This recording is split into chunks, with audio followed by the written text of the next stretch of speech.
Daniel Jeremiah has got a lot of things going on. He's taking time for us. He's one of the most respected analysts that you have covering the NFL Network analyst. Also works for the Chargers on radio. You can follow the NFL Network's coverage of the 2022 NFL Draft from Vegas tonight. Kicks off at 8 Eastern, first round with your host, Rich Eisen. Daniel Jeremiah joins us. Daniel, thanks for joining us. The team you're most curious about tonight is...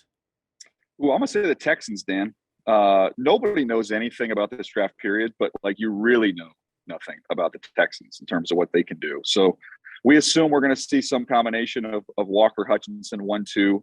There's some buzz. Maybe Thibodeau gets in the mix there at 2. But at 3, literally, they could go in any direction. Nobody has a clue what the Texans are going to do. And I wondered if, they take a flyer on Derek Stingley that high. You hear that. Yeah, you hear that. I mean, that's one of the things you hear. I'm always just skeptical, and I give Houston the same treatment that I give the Patriots, which is you can say you're hearing something, but when somebody never talks, it's literally impossible to hear something. Well, it's like we're trying to figure out what we think they could be thinking without hearing from anybody. Exactly. Give me the player that is dangerous as far as, boy, it could be feast or famine. It could be Hall of Fame or bust. Well, I think you just hit it. I think Stingley is the interesting one because, we've said it throughout this process, Dan. You go back to 2019, he was unbelievable. Would have been a lock top 5 pick. He was outstanding. And I know this last year, let's just talk about 2021. Well, I'm going to throw that completely out. I kind of dinged him on that initially. The UCLA game was not good. It was terrible. And then you find out he hurts his foot a couple of games later, and then he's done for the season. Well, I found out after the fact that foot had been bothering him since August. So I'm going to throw out 2021, but then I go back to 2020, and that's the in-between season. And he was not a great year in 2020. Devontae Smith, went off against him. That's a real legit receiver, and that's part of the deal of playing in the SEC. You're going to see real big-time dudes, but that's something that's concerning. You're going to take a guy up there in the top 5, and there's some tape out there that's not great. Yeah, I loved him as a freshman. I said to Coach O, he could win the Heisman. You could have him play offense and defense. I mean, I thought that highly of him. And then I thought, you're going against Jamar Chase in practice every day. Yeah. How could you not be ready for this moment? But, Sauce Gardner of Cincinnati feels like that's a safer pick, smarter pick.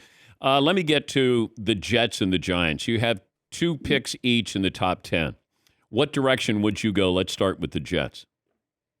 Yeah, with the Jets, they need difference-making players, like some skill position players. I'm all for building up the line of scrimmage. Go get your offensive lineman.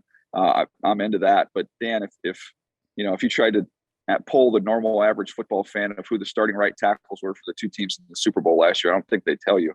To me, you've got to have some guys that can make plays on the football offensively or defensively. So Sauce Gardner, to me, he can take the football away. He gives them a pure number 1 corner. And you kind of look about how they could change their defense.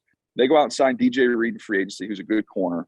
Now you bring in Sauce Gardner. So last year, Bryce Hall is your number 1 corner. Now he's your number 3 corner. Now you've got depth all the way down through that secondary. So that would be the first area I would look with that first pick. And then the second pick, I'm trying to help out your quarterback. If you can get Garrett Wilson, that's the home run pick for me if he gets to 10. If not, Drake London gives you a little something different with some size to help out your quarterback. So that's the area I would go with the Jets. And then when you look at the Giants, I can make a case they should go offensive lineman, receiver. They have a lot of needs. You can go in any direction. So if you have your choice, why not just build up one side of the ball, get a fair evaluation on Daniel Jones, figure out this next year if he's the guy or not, and then you can move forward as an organization. It feels like if somebody's moving up, they're moving up to take a wide receiver.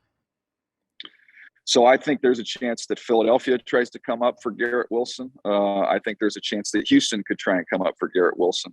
I wouldn't sleep on the Saints. I was talking to a GM last night, Dan. He brought up a great point, which is, are we all just taking the Saints at their word? They made that weird trade with the Eagles, for a pick in the middle of the first round, weeks in advance of the draft, which just is one of the more odd trades that you're ever going to see.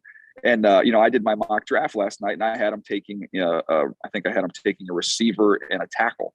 And this GM said, how does it make sense that you part with a future 1 and a future 2 so that you can come away with a receiver and a tackle. That just doesn't make any sense to me whatsoever. So that's kind of one of the intriguing teams to follow tonight. Maybe they've been sandbagging us. Maybe they are going to take a quarterback. Yeah, I tell people all the time, if I was in a position of being a GM or an owner, I'm not going to tell anybody anything. I'm not going to be Yeah. truthful to the media. Now, somebody in-house may leak some information, but I would never tell the media. Like Carolina, hey, we told Sam Darnold we may take a quarterback. Okay, I wouldn't tell. Like, what's the benefit of saying that unless you think somebody's going to go, oh, if we want a quarterback, we better go and jump in front of Carolina. So true story. I was talking to some teams picking in the top 10, and literally within 1 hour, they told me, hey, I think the Carolina Panthers would like to move up ahead of the Giants to guarantee they get the first tackle. And then within an hour, a report came out that they have let Sam Darnold know that they might take a quarterback. In other words, like, hey, just know we might take a quarterback. We might really do it. And then maybe somebody jumps in front of you. Then guess who would fall to them if somebody took a quarterback right in front of them, the tackle. Yeah, I don't believe anything. There's a quarterback bet we have in-house here. Paulie, my producer, says that there will be at least one quarterback taken in the first 13 picks.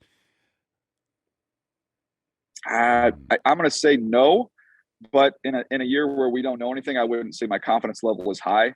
I think there's I wouldn't sleep on the Saints potentially where they are with those 2 picks in the teens. I think the Pittsburgh Steelers, I think there's a high probability that they take one, but 6, 8, and 9 Panthers, Falcons, Seahawks. I don't think they're going to do it. Daniel Jeremiah, NFL Network analyst. NFL Network's coverage starts tonight at 8 Eastern, first round. If Jordan Love was in this draft, where would he rank? Oh my gosh, Dan, we're going in the Wayback Machine here.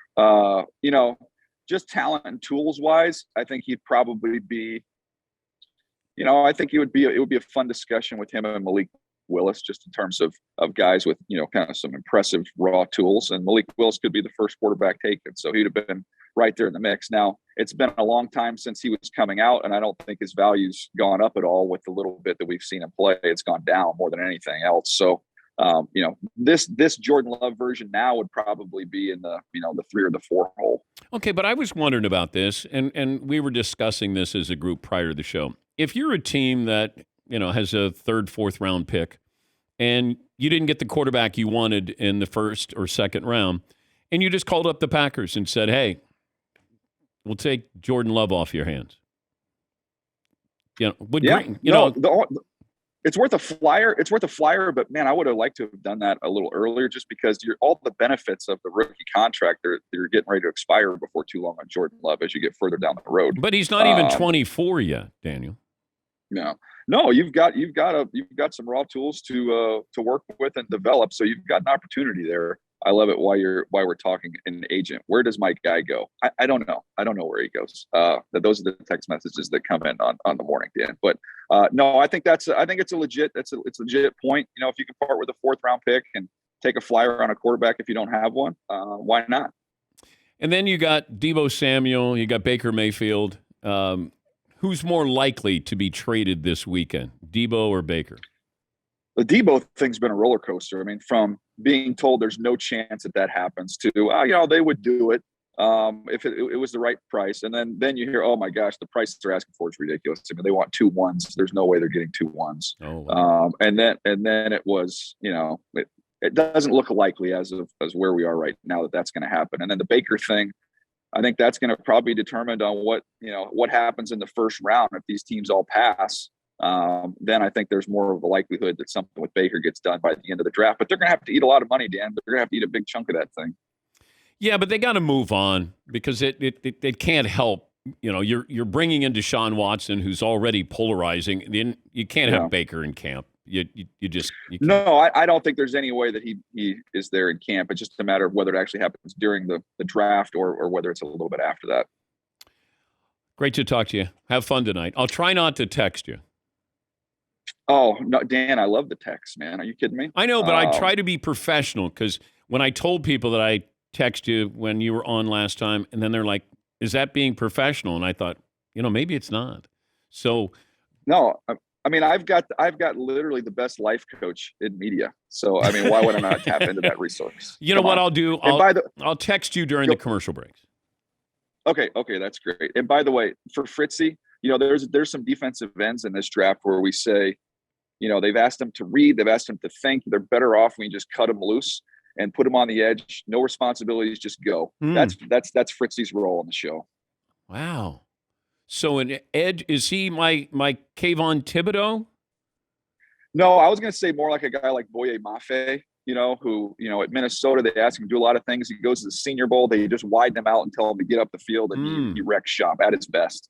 Read is a 4-letter word, Fritzy. Okay. Gotcha. Okay. That's helpful advice. Did he call me wide just there? I think he said wide. He took a little shot there. I need to lose about 20, 25, but come on, it's draft day. It has nothing to do with that. And Daniel, can we have bad body, good player? Could we have a high motor attached to a black player tonight instead of just Aiden Hutchinson? Can we do that? Because I think Thibodeau has a high motor. Just Okay. Yeah. So I would say Trayvon Walker has a higher motor. See? So I might go that first pick right out the gate. I like that. If you say, I love about him, he got a high motor. That's all. I love it. Yeah, I love it. Yeah. Thank you, buddy. I'm going to say that Garrett Wilson's just gritty and an overachiever. Oh, I like that. That'll be good. Yeah. Thank you, Daniel. That's Daniel Jeremiah, NFL Network analyst, one of the sharper guys covering this sport.